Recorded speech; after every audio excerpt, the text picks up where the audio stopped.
Avis vascular centre మన దేశంలోనే the best varicose vein hospital.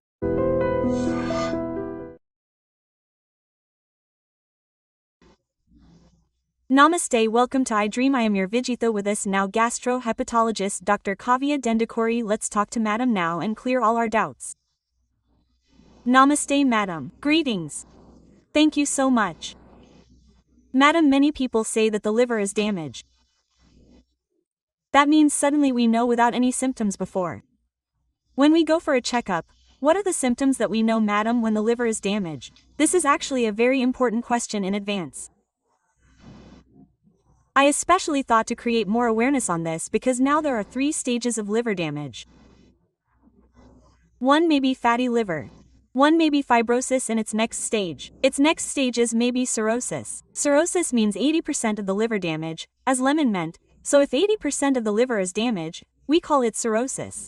Suppose once the cirrhosis stage is reached, the liver will never return to normal. So the only regenerative organ in our body is the liver, that is, the organ that regrows again. So if there is any problem with the liver cell will die, but once the problem goes away, the liver will regrow again. So the liver has that capacity, that tendency, that beautiful capacity, so fatty liver grades. I will tell you again as an eventuality, its next stage is fibrosis. Fibrosis means the liver becomes scarred, the liver becomes stiff. This stiffness, up to this stage, we can completely reverse it with the beautiful medications available now and make the liver normal. But once the liver goes to the next stage, that is, cirrhosis stage, which means 80 to 90% of the liver is damaged, the liver cells do not regrow, the liver does not become normal again, due to which the liver size becomes small. Even in this stage, 80% of people do not have symptoms. Forget fatty liver, forget fibrosis. Even cirrhotics, meaning patients with cirrhosis, may not have symptoms in 80% of patients with chronic liver disease. The most common symptom they have is fatigue. They think, last night I didn't sleep well, I didn't eat properly, I didn't exercise, I traveled, so that's what they think. But this is a long period. It is persistent throughout the day. So 80 to 85% of people generally have no symptoms, even in permanent liver damage. Okay, Madam, many people, as far as we all hear, only those who have consumed a lot of alcohol are affected. Is that really the case, or can it be damaged in other situations as well? There are many reasons. What we are seeing most recently is lifestyle diseases. Lifestyle diseases are alcohol-related liver diseases, as you asked. The second thing is sedentary lifestyle. Sedentary lifestyle means that now we can think of it as post-COVID. Everyone is working from home. So after that, it means that everything is coming to our doorstep. So through what medium is it coming to our doorstep? Sitting at home and sitting in one place, mobility and exercise have decreased, so the chances of obesity have increased a lot. So, whether it is children or adults, we call the liver problem caused by alcohol disorder-related liver disease. Also, non-alcoholic liver disease is non-alcoholic related liver disease. So the common thing in this is that, as I told you now, obesity is very common. The second thing is that uncontrolled sugars, even if the sugar is not under control, if they have sugar for many days, and if they cannot improve their sugar through diet, we get permanent liver damage. The second thing is, people with systemic hypertension, high blood pressure, next thyroid. Even if they have thyroid problems and do not take treatment, thyroid can also happen to them for many years. And polycystic ovarian syndrome in women, you may have heard of PCOS, PCOD. Okay, there is a chance that they can also get it. And obstructive sleep apnea. Obstructive sleep apnea generally happens to people who are a little obese, people who are a little overweight, they do not get oxygen properly. Okay, this is a problem in the lungs, so the most common symptom you see for them is daytime sleepiness. They fall asleep while sitting, they don't know it. So in such people, there is a chance of liver problems due to non-alcoholic steatohepatitis. Okay. Apart from this, there are also viruses, common viruses that damage the liver, such as hepatitis B, hepatitis C, hepatitis A, and hepatitis E. But generally they are acute viral illnesses, which means that jaundice occurs due to consuming contaminated water or food. Yes. But when our immunity increases, jaundice clears the virus. At least 80 to 85% of people, only less than 10% go into liver failure. So, okay, they don't have chronicity, that is, they don't have liver problems for many years. They get acutely. But 90%, 85%, 90% of them will improve.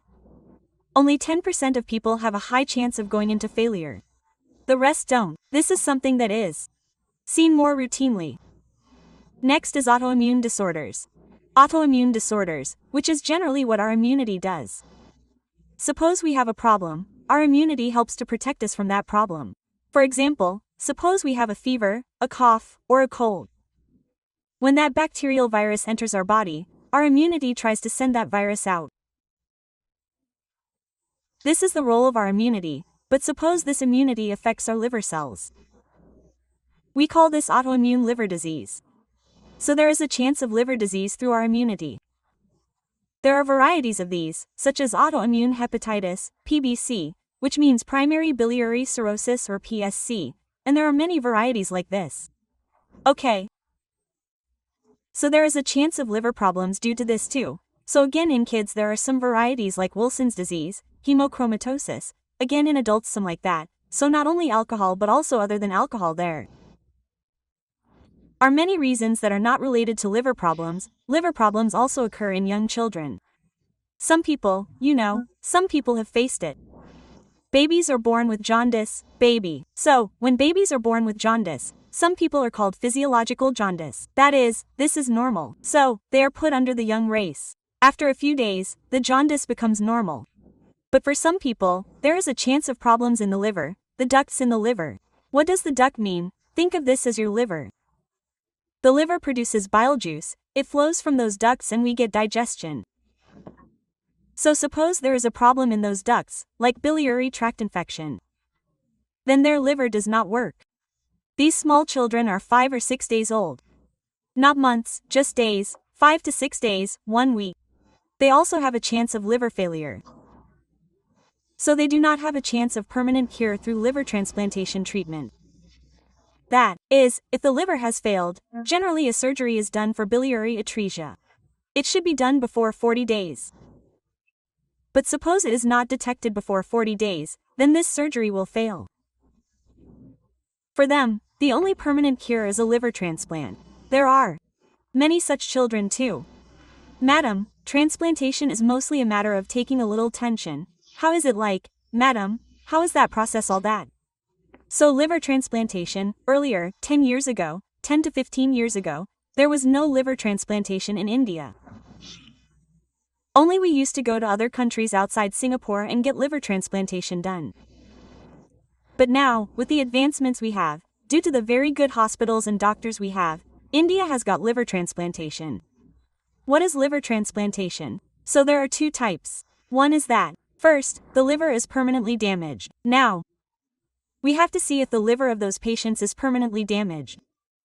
So permanent liver damage means cirrhosis, as I told you earlier. Cirrhosis means liver cell death but the liver does not regrow. So what happens to them is that the liver that should be this big becomes this big, it becomes this small, the liver shrinks. If the liver shrinks, the pressure in the liver increases, the pressure in the liver increases and the liver fails. So we call them chronic liver disease cirrhosis. So in this, there is a chance of 10% of people getting cancer in the liver. So it is very necessary for them to do transplantation. Now not every cirrhotic needs a transplant. Now there is compensated liver disease in this, compensated liver disease, compensated liver disease, compensated liver disease. Compensated liver disease means that even if there is permanent liver damage, there are no symptoms of liver failure. So to put it in your mind, let's say 80% of the liver is damaged. The remaining 20% will try to work as much as that 80% of the liver can work. Okay, so they don't have immediate liver failure symptoms. Liver failure symptoms mean blood vomiting, that black color motion, the loss of muscle mass. Generally, you are weak for many people. As I said before, the second thing is muscle loss. Why does muscle loss happen? Suppose someone goes to the gym. They take protein to gain muscle. That protein is formed by our liver. So, suppose the liver has failed. The protein is not there, it is going out. So, first, what I see is that their cheeks, jawbones, neck, chest, all this muscle has gone and there is skin on the bone. So, the first thing that we notice is that their blouses are loose or their shirts are loose. The second thing is blood vomiting, or black color motion. As I told you, because of the high liver pressure. Now the liver is under so much pressure. So what does our body do? To divert this pressure, like a top. This top comes with a lot of pressure. It comes out like this. Similarly, the body forms so many collaterals that the liver cannot bear this pressure. So the first example is that these form in our food pipe. We call them blood vessels. Generally, we do not see blood vessels so prominently in the food pipe. Yes, if it is seen due to high pressure, then why does blood vomiting occur? Because of this pressure, those blood vessels rupture and break. So there is a chance of blood vomiting or black color motion. Another failure symptom is that generally, those who have liver problems have a chance of kidney effect. Kidney effect does not mean kidney failure. What happens is that the burden on the kidneys increases and the flow of all that is less. Whatever fluid is in our body should come out through urine, that is kidney function. But what happens in cirrhosis is that it does not come out through urine, it gets accumulated in the legs, the stomach, and the lungs. You see this in the swelling of the legs, you see that the stomach has come this far, in the lungs, this is the accumulation of fluid in the body. Another thing is that the most important function of the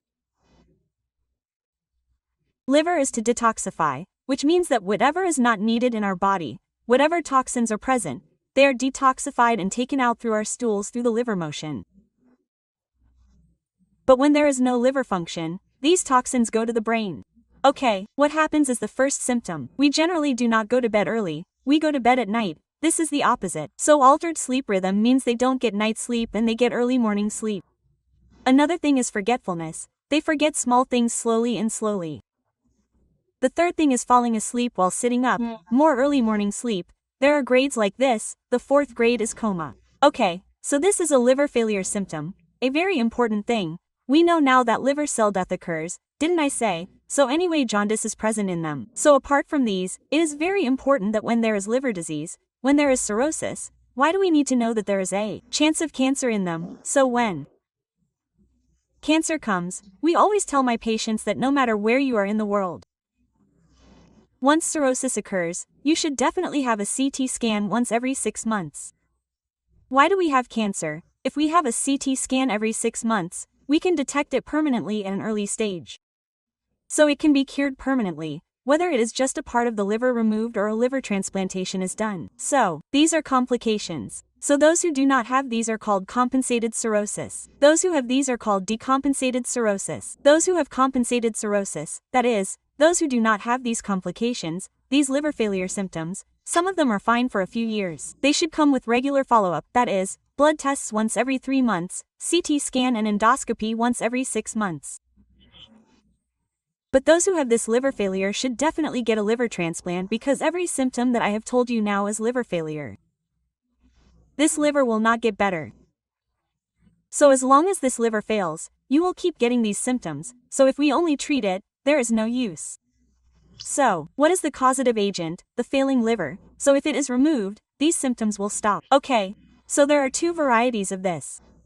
Life donor liver transplantation. Diseased donor liver transplantation. Okay, life donor liver transplantation means, for example, a patient has cirrhosis and permanent liver damage. Let's say they are of blood group, it will be decided based on the blood group.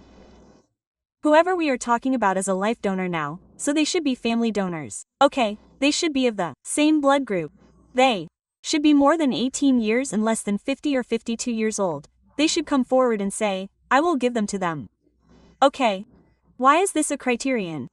Generally, people who are more than 50 to 52 years old have fatty liver. Okay, so even if they have fatty liver, we correct them and take them, that is, younger people. If not, it is an emergency situation. But we prefer, okay, those who are less than 50 to 52 years old. So now, let's say this patient is a patient. Before the surgery for this patient, we will do something called pre-liver transplant evaluation. That is, this is a major surgery. This surgery in the body with a stand, will he be fine without complications for such a major surgery, so that the heart doctors, lungs doctors, anesthesia doctors, everyone will look and say okay, this patient is fit. Also, if there is a donor, who is the donor? A normal person, who has no problems, who is okay with him or her, when they come forward, they too will undergo a pre-liver transplant pre-donation evaluation. Okay, how much liver do they have? Do they have any other problems? First, we need to know if there is any risk during the surgery. The blood group must match, that's for sure. The second thing is that even though they are a donor, when we evaluate them, we know that there is a 1% risk, but we say no. Because it's like giving a complication to a normal person. So, we are the ones who refuse, so there is no need to be afraid. The third thing to know is that whoever donates the liver has zero life risk. Okay, there is no real life risk. In 2 weeks, that is, within 2 to 4 weeks, the liver will grow as much as it was before. Okay, so now the donor has arrived. We evaluated the donor. He has 100% liver, generally from 100%. We evaluate around 30.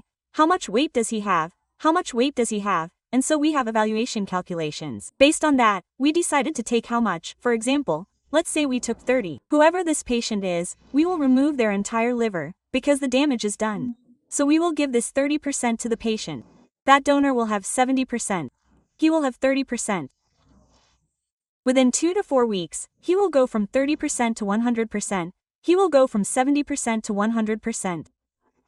As I told you, the liver is a regenerative organ, so it will be as much as it was before, so there is no risk from this. Okay, so the donor who is donating should not eat this, should not eat that, should not do that. There are no restrictions or limitations, and there are no medications. Okay, generally they are discharged on the 5th or 6th day.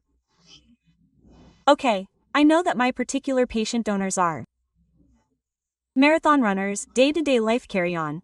There are those who have given everything pre-wedding, so there are those who have married within 2 months. So what do I mean by this for the donor? That is, there will be no complications for the donor. Okay, whoever is the patient, the first 1 month, they have to take a lot of medications. Why is immunity now? Now our immunity is that if any new organ bacteria comes and a small malaria comes, it sends it out, right? So a new organ comes in, the liver is an organ related to that body, we are putting it in. So we suppress the immunity by not sending that organ out of the body, saying, this is not my liver. Quote.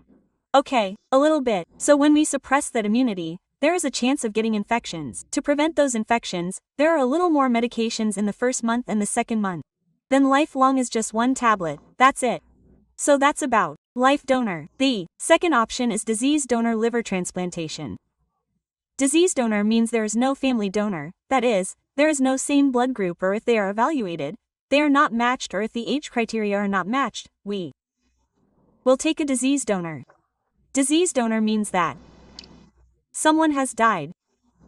Their family says that the organ they donate is okay. They are brain dead. So now, for example, let's say the patient is in a group, as we told you. We will do a pre-liver transplant evaluation for the patient. When we do a pre-liver transplant evaluation, we put him on the list in a group. What happens when you put it on the list? Suppose someone donates a group organ, a family member will bring that liver from group O and give it to him. First, before putting it in, we will check the organ first to see if it is good or if it is okay to do an on-table biopsy and see if it is a good liver. What caused his death? We will take care of all that. If you know that the liver is good, then you will transplant it. This is a disease donor liver transplantation. So that is about liver transplant. You said that you should use 1 tablet for the whole life and there is no chance of any complications. So generally what I see more is that people who have alcohol-related liver disease feel very normal again, so they will go back to alcohol again, which I don't suggest. So of course, they go back to alcohol again, that is, they repeat that process, cause permanent liver damage, and do the same thing again. There are also those who have had a retransplant. There are also those who have had a liver transplant and then a second liver transplant. In such cases, what happens to some people, madam, is that there are people who have alcoholic liver disease and then go back to alcohol. Okay. Most likely they have family support. First, the criteria we look at specifically is that if someone who has liver problems due to alcohol is getting a transplant, then 1 is psychiatric counseling. You should never go back to alcohol. And family support. If you have these 2, generally they stick to it, but there are some who have gone. So they have to retransplant again. Okay, is there any risk? The risk is high. What kind of risk is there? I mean, if you have had an operation and then you have to have another operation, of course we do an evaluation and see how much risk they have. It's all the same process, but if we say there is a risk, we have to explain it and do it again in a surgery area. Yes, that's why. It's a major surgery. But all the people we have done, by the grace of God, they are fine. Okay, the success rate is good. The success rate is more than 95%. Okay, success. Now, basically, those who think they need a liver transplant are coming forward and getting transplanted. That's very important. What I've seen is that right timing. Some people who think they don't have symptoms, just a little while ago, or just this delay, end up getting transplanted as an emergency. Because the liver damage is already done. Okay, but some people who have made the right decision are completely fine. Post-transplant, they will be totally fine. Okay, madam, although many people have the idea that drinking alcohol will damage the liver, that is, if you drink it in moderation, it will not damage it. But if you drink this much, it does not matter. Is that true? Yes, a liver doctor. I should not say that, but there are guidelines. But why do I not suggest this? I mean, these guidelines are made in Western countries. That is, our Indian body composition, Indian body proportion, have not yet been made. What Western American and European studies say is that generally, if a man takes an X amount, then if a woman takes it, there is a chance of a woman getting liver problems than a man. So, a man can take 7 grams per day, a woman can take 24 grams per day, but I will not suggest this because our Indian studies have not been done yet. Okay, madam, lately we have been seeing a lot on social media about liver problems, saying that if you drink this juice, you will get clean, that's it, and that's what they call detox, all. This is real. No, it's not real. I suppose you ask me what the best detox is. Don't underestimate our body. Whatever detox we need, it's all in our body. Okay, correct, without abusing it, our body will tell us that this is not good for you, even after eating and drinking everything like a dustbin. We will not have to go to the point of detox. Okay, if you take that science, you will understand that these things are bad for you only when you eat them. You will understand that these things are bad for you only when you eat them. Just avoid them. What do many people do? Just once. What happened to me? They continue to think that they will remove everything with a detox over a period of time. But there are no miracle juices like that. Nothing works in the market. Okay, just drink something, that is, the body can be alkaline. What does it mean that now, generally, depending on diets, our body's acid content is increasing? So, if you want to reduce this body acid content, you can take detox drinks, cucumber water with lemon and take all of them, but there is no cure for it. That's why I don't promote it, that's why there are no studies so far. Madam, as a general rule, many people get regular health checkups. Is it possible to find out if we have any liver damage in a health checkup like that, or is there any separate checkup? This is the most important question. Generally, when we get a master health checkup, the common ones are ultrasound abdomen and liver function test. It is enough to get these two done regularly once every 6 months or once a year. Now, if we have fatty liver, we will know in the liver function test, and ultrasound abdomen will also know. So, what do I want to tell you about the most important of these two? Earlier, in fatty liver, we used to see fatty liver in 15 cases or 1 in 30 cases. Now I see fatty liver in at least every second case. It's lifestyle, eating habits, everything, socialization, everything has changed, so fatty liver has increased a lot. So we know that it can be detected in both ultrasound abdomen and liver function test. So when these two are detected, liver function test means that enzymes are present in it, they increase slightly, and ultrasound abdomen shows fatty liver. When these two come to me, I first see what caused the fatty liver. So I treat what caused it, and now I have medications, but until 5 years ago, there was no real treatment for fatty liver.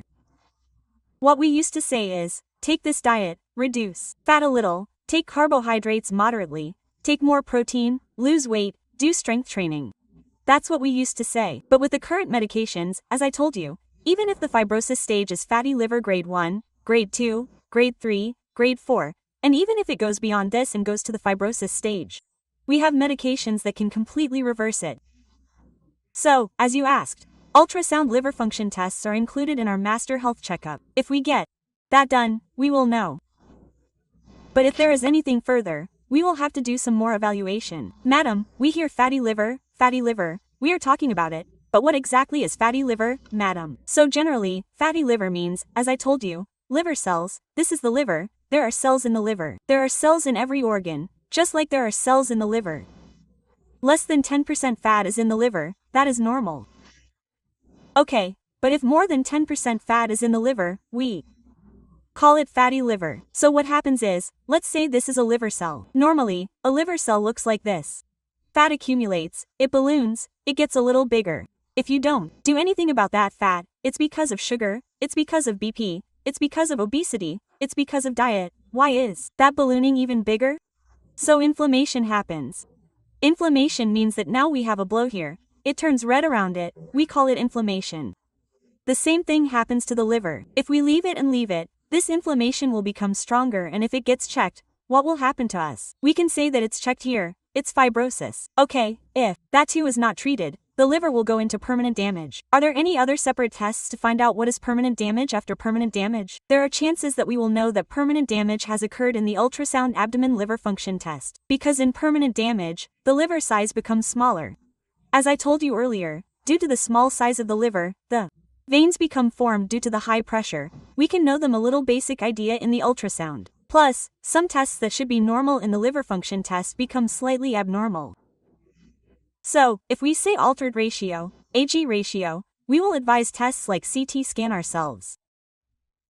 Okay, CL looks like chronic liver disease, we will see these, we will do a CT scan plus an etiological workup to find out what caused it.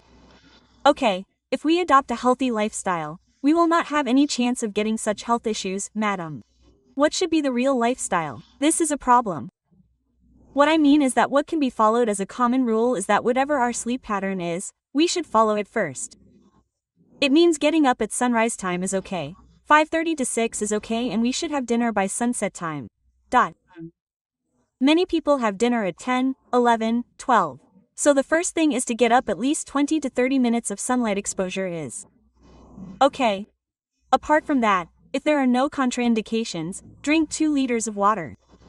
And do physical exercise. I cannot stress more than that. Physical exercise is very important for liver health. The 5th thing is that you can take good fats. A well-balanced diet should have moderate amounts of fat. Many people do not only consume protein. We need fat. We need carbohydrates. We need a good amount of protein. We need fiber. So if we eat all these, we will have a well-balanced diet. But in moderation, we should not take 10 or 5 purees like that. Now, if you like, take 1 but in moderation. A well-balanced diet is very important. Water is basically our sunrise and sunset. Why should we follow it? The hormones and enzymes released by us maintain digestion and organ health very well. So following it is very important, and of course, we should avoid unprocessed food, which we find in packets and boxes. I will not say that we should not drink alcohol. But binge drinking should not be done. Regular alcohol drinkers have the same amount of liver damage as binge drinkers. Binge drinking means that someone who has not drunk for a year drinks 1 full bottle of alcohol in one day, so they have the same amount of liver damage as regular drinkers. Okay. So take it in moderation occasionally. And don't overdo it, and that is very important. Smoking alcohol, sleep is a very good medicine. I think our body will keep telling you sleep. And eat when you are hungry. All these are very important, i.e. if you are not hungry, then it doesn't matter if you skip it, it doesn't matter very much. It definitely doesn't matter if you skip it. Okay, so some people have a problem with lack of appetite, unlike them. Okay, so other people also skip it. Okay, what I suggest is that intermittent fasting is very common these days. We are also suggesting it, but if anyone falls, they should not start it. It is better if they start under guidance. Intermittent fasting is what we call an umbrella term for periods of eating, periods of fasting. So for example, suppose you wake up early in the morning, your first sip of food, be it coffee or breakfast, is at 6 o'clock, your dinner is at 8 o'clock. So your eating period is 6 o'clock, the rest is 8 o'clock, then your fasting period is okay for the next 6 days. So what is beneficial for us, especially liver-related, in this fasting period, is that insulin resistance decreases. Cholesterol levels are improving. Fatty liver improves. These are proven science. Okay, but along with this, if you eat 1 or 2 biryanis during the eating period while doing intermittent fasting, it will not help. Moderation and balance type. Anytime. But intermittent fasting is surely helping in cholesterol, insulin resistance, weight loss in obese people. Is really helping in fatty liver, of course. Okay. But most of the other diets are very well proven. Why are there others? I don't say much. I mean, there are not so many studies on them. They are doing small studies, pilot studies, right? They are starting. Okay. Now all this has not come to us today. This is what our grandmothers and grandfathers started from now on. Not eating anything on a particular day, ekadashi, whatever it is, only. Taking evening break and only snacking before sunset. All this has been going on since when? Because it is our body's algorithm. Yes, if we follow it, we don't have to do anything else. Okay. Many people skip lunch and eat lunch instead of breakfast and go away. It doesn't matter if they are doing intermittent fasting. Suppose your breakfast time has come during your fasting time. That means you thought you would not eat from 8 o'clock at night to 12 the next day. Suppose your breakfast time is over. If you break your fast at 12 o'clock, that is, if you are having lunch directly, then no problem. But not everyone should do intermittent fasting. Whoever is doing it, please, definitely get guidance. Some people do not like intermittent fasting, especially many diabetics. They get low sugar levels, get a lot of headaches, and so on. So if you find out who can do it, it is very beneficial. There are many benefits. Okay, we should definitely follow the guidance. Okay, madam, when it comes to the liver, many people think that alcohol is the main reason. But does it come when you start drinking or does it come after drinking a lot? How true is that, madam? The answer I give can give some loose ways to many people. But it does not come immediately after drinking. But for some people who do what I said, drinking beans, it is not only alcohol, it is their genetic composition. There are many reasons. Only the alcohol molecule does not cause liver problems. Their genetics, their body composition, and so on, so. Mostly what we observe is that those who start drinking alcohol and start it regularly over a period of time have a chance of getting alcoholic liver problems. Initially, some people get it. Those who drink a lot of alcohol have a chance of getting jaundice. It takes many years for permanent liver damage to occur. But initially, those who drink alcohol have a chance of getting jaundice. We call this alcoholic hepatitis. What this means is that, as I told you, liver cells die, and jaundice occurs due to the death.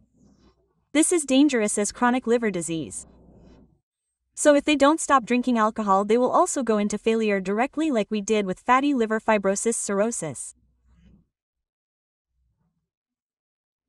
So they should also be very careful. But how much did they drink and how long did they drink? There are many people who have drunk alcohol daily for just 3 months from morning to evening and got alcoholic hepatitis and liver failure. 3 months is also okay. So how much do they drink and what do they drink is very important. Okay, anyway, danger is danger. Correct, exact. Okay, time for that. That is, the immune system in our body. Our body composition, our genetics, depends a lot on our genetics. Madam, do you think that the liver can also be affected by the effects of human emotions? I don't mean emotions. You must have heard about gut health. So gut health has a direct relationship with brain health. Okay, so what do you think this is because of? Now what do you think of the gut in our body? Most of us think of the gut as the stomach. Gut means the intestines, our small intestine, our large intestine. There are two types of these, good bacteria and bad bacteria. The good bacteria have become less and the bad bacteria have become more. The direct access to this is the brain. Okay. Now it is said that the gut is your second brain. Listen to your gut. Listen to what your gut is telling you. Intuition is because it is your second brain. So the gut has a completely close relationship with the brain. We call this dysbiosis, which means there is an imbalance between good bacteria and bad bacteria. We call it gut bacteria dysbiosis. So when that happens, if there is an increase in bad bacteria, it could be due to stress, eating habits, or lifestyle. So what we see in them is, our intestinal motility means that what we eat is digested, the daily stool is passed, they may have constipation, or loose stools, or gas is passed too much, bloating immediately after eating, feeling like there is gas, or what we call small intestinal bacterial overgrowth, which means this is what we call. If there are bacteria in the normal small intestine, generally there are 100 trillion bacteria in our intestine, then let's say there are more than that, bad bacteria, and that is why there is a chance of these symptoms. So, one is this good bacteria, bad bacteria dysbiosis, and the other is that what we eat is because of them, so what directly affects them is that they feel emotionally, they have a chance of feeling irritable or a little there is a chance of mood swings because gut health is very much connected to brain health. Okay, madam, are there any food restrictions for people with liver damage? Suppose their liver is damaged, that is, they have cirrhosis. According to the complications I told you earlier, water accumulates in the legs, abdomen, lungs, which means that the kidney cannot send that water out.